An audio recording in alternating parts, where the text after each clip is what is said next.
રાપરના ભીમદેવકાવાડી વિસ્તારમાં આગ પ્રસરી 2,62,000નું નુકસાન પહોંચ્યું. આ અંગે આજરોજ બપોરે 1 વાગે પ્રાપ્ત થતી માહિતી મુજબ રાપર તાલુકાના ભીમદેવકાવાડી વિસ્તારમાં આકસ્મિક કારણોસર શ્રમજીવીની ઝૂંપડામાં આગ ભભૂકી ઉઠી હતી, જેના કારણે જીરું, અનાજનો જથ્થો, ઘરવખરીની સામગ્રી મળીને કુલ રૂપિયા 2,62,000નો સામાન બળીને ખાખ થયો હતો.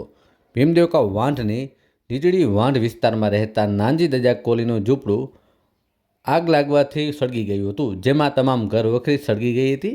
તલાટીની હાજરીમાં પંચનામું કરાતા જારના દાણા 11,000, મગ 3 મણ જેની કિંમત 12,000, જીરું 15 મણ જેની કિંમત 75,000 તથા 30,000ની કિંમતના જારના પૂળા, 5,000ના કપાસના અકાલા, 42,000ના ધોરિયા પાઇપ, 7,000ની તાડપત્રી અને 80,000ની ઘરવખરી મળીને કુલ રૂપિયા 2,62,000નો મુદ્દામાલ બળીને ખાખ થયો હતો.